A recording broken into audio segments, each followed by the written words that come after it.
So we have an update on the killing of George Floyd and what the authorities are saying now.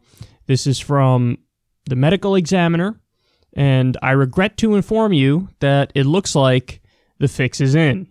So you can see here, this is a screen capture from CNN. The medical examiner said the following, quote, "The autopsy revealed no physical findings that support a diagnosis of traumatic asphyxia or strangulation. Mr. Floyd had underlying health conditions including coronary artery disease and hypertensive heart disease. The combined effects of Mr. Floyd being restrained by the police, his underlying health conditions, and any potential intoxicants in his system likely contributed to his death."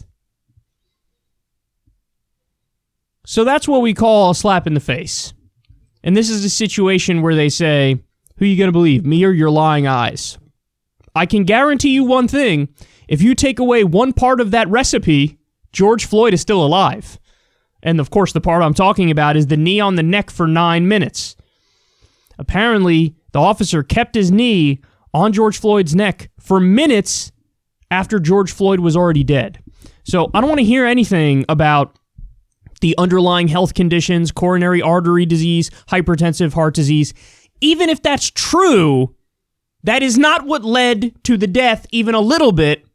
Methinks if you put anybody under the knee of a police officer for 9 minutes, I think I would die. I think you would die. I think the overwhelming majority of people would die. Maybe with the exception of some professional bodybuilders who have so much muscle around their neck that they could somehow not get, strangled in that way. So this is, and just so everybody understands, because this is a very important story, what this shows you is they're in cahoots. They're in cahoots. So the medical examiner's in cahoots with the cops. The prosecutor is in cahoots with the cops. Now, there is good news on that front because we have Keith Ellison has now been appointed for the case. And that is that you can breathe a sigh of relief because now we know for sure at least they will attempt to get justice. Whereas previously, I was concerned that it was definitely going to be a show trial, okay? But when you look at what the medical examiner is saying here, this is absolutely a slap in the face. And even if you're naive enough and gullible enough to buy the thing about, oh, maybe it was the underlying health conditions that really contributed to his death. Okay, but look at that last line because they give away the game there. They're too blunt with it. They're too straightforward with it. They don't take the rough edges off of their propaganda.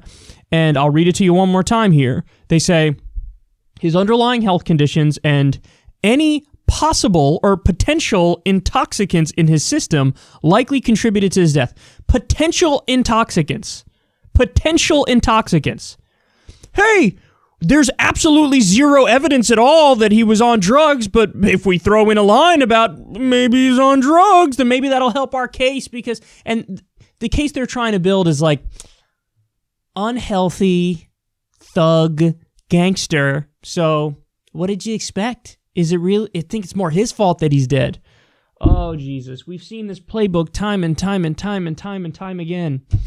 I mean, when it came to Eric Garner, I Can't Breathe, the original, there was an illegal chokehold used against him, and all he was doing was like selling loose cigarettes or something like that. And he kept screaming, I can't breathe, and he wound up dead. And I have to tell you guys again, the only time I've seen justice in cases that are similar, police brutality cases, is the Walter Scott case. And in the Walter Scott case, he literally had to turn around, run away, and dude was like 10 or 20 feet away, maybe even as far as 25 feet away, running away back to the officer. The cop pulls out his gun, casually, slowly aims, fires, and murders him. And that's the only case I can remember where, and it was the most egregious, where there was actually justice and the cop was found guilty and is now in prison. You know, in the Eric Garner case, if I remember correctly, you guys correct me if I'm wrong, I think he got off. And again, there was a lot of evidence, a lot of bits and pieces that they were rigging it from day one. They were doing everything they possibly could in order to make sure that this guy got off and saw no consequences. And then now, again, we're seeing the medical examiner is already setting the table for and kind of letting everybody know, like, hey, if nothing gets done here, and if there's no justice, and I mean, what do you want us to do? It's not the asphyxia or the strangulation. Maybe it had a lot to do with the coronary artery disease and the hypertensive heart disease and the potential intoxicants. So we've seen this play out 1,000 times. Expect stories coming out in the future of like, hey, here's George Floyd's previous criminal record. You know, in 1997, he stole a candy bar, and now we're going to talk about that and try to make people believe, like, oh, maybe he had it coming, bro. But people aren't buying it, man. They're not buying it. Again, you're asking us to believe you over our lying eyes, and our eyes ain't lying. We saw what we saw.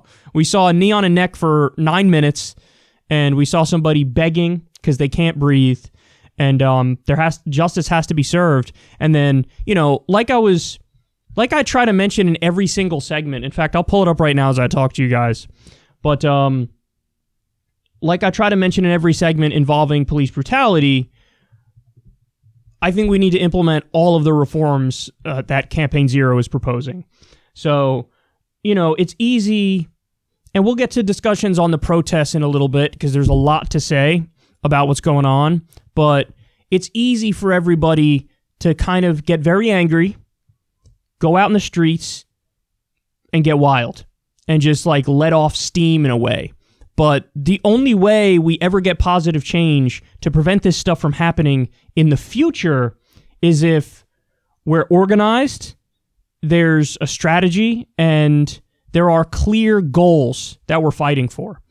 So when it comes to police brutality, I mean, the roadmap is laid out. You got to end the war on drugs. That's a duh kind of thing at this point, because in so many of these cases, that is the thing that almost allows the police to be more involved in people's lives than they should be, and to be more authoritarian and disruptive than they should be. If we just didn't have a war on drugs, and it wasn't a criminal penalty to have drugs, use drugs, sell drugs, then you wouldn't see the police brutality. Now, and if people think, oh my God, that's so extreme, we've had alcohol legal in this country since the end of Prohibition.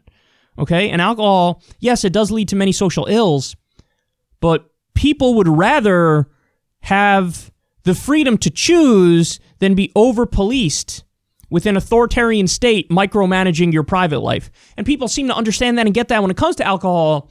When it comes to other drugs, all of a sudden it's, you know, pump the brakes, what are you talking about? And it's ridiculous. You should be consistent with your standard across the board here and let people choose what to put in their body. But beyond that, you got to end broken windows policing. So now this is from the Campaign Zero site. You want community oversight boards for the police to make sure like they can keep them in check. They can review. You want to limit the use of force. So you want to have very clear-cut rules that are enforced about what's allowed and what's not allowed. You want to have independent investigations and an independent prosecutor. Again, in this case, thankfully, the police have been arrested, or the one with the knee on the neck has been arrested. The other three have not. We'll see if that changes soon. And been charged with, I believe, third-degree murder. And Keith Ellison is now taking over the case, so that is a positive development. You want community representation in the police departments because it's much less likely that people, you know, resort to violence when it's somebody who came from the community, and so everybody kind of knows everybody to one extent or another, so you're more likely to be lenient and only really try to, you know, police when it's absolutely vital and necessary. Body cameras need to be mandatory. There need to be strict rules about they can never be turned off. The training needs to be done to emphasize de-escalation. We'll get to a story later because a lot of people will think like, oh my God, that's not possible. Like, we're so used to this, you know, the situation that we have now where there's so many instances of police brutality, but I'm going to show you what happens in other countries and it's going to blow your mind. We need to end for-profit policing, another no-brainer. We need to demilitarize the cops. You know, there's been a really incredible move in this country towards making the military a standing army. I mean, they literally get access to weapons of war. And that should not be allowed. Those are different things. the military and the police, those should be two totally different mindsets. And just for the record, that's not to say that it's okay to be like extra violent overseas. Of course, I think we're way too militaristic and we need to cut the military budget on that front, and we need to end all these wars and all that stuff. But still, you cannot have a militarized police force. When all you have is a hammer, everything looks like a nail, is the old saying, and that's so true. So these guys are just waiting to use force because they have that option. And then, of course, we want to have fair police union contracts that do not protect cops at all costs, especially when they do things that are wildly egregious and criminal in their own respect. So I think that, these are very clear policy goals that just absolutely would change the nature of policing in this country. And, I'll do my best to keep my eye on the developments in the case, but right now we're definitely getting mixed vibes because on the one hand, you did have them get arrested, or you at least had the worst offender get arrested. You have him charged, and Keith Ellison is now in control of the case. Those are positive things. But, on the other hand, this quote from the medical examiner is really terrifying because it shows that there are some things going on behind the scenes and strings being pulled, and they're going to try to do everything they possibly can to wiggle their way out of accountability and wiggle their way out of justice. And I think that has a lot to do with why people are in the streets right now, because they're fed up. And honestly, I think that what we're seeing in terms of what's going on in every major city around the country right now, I think it goes beyond this too. Yes, this was the spark that got everybody out there in the streets. But make no mistake about it, people are hurting. People are in pain. And a lot of that does have to do with police brutality, but we also live in a failed state now. We also live in an oligarchy that just did the largest transfer of wealth upwards maybe in U.S. history, as people got crumbs during a pandemic and they can't pay the damn bills. So there's a lot going on right now that's contributing to this, but this quote from the medical examiner is not good. And you'll know pretty clearly who the good guys are and the bad guys are moving forward, because the bad guys will reveal themselves with time.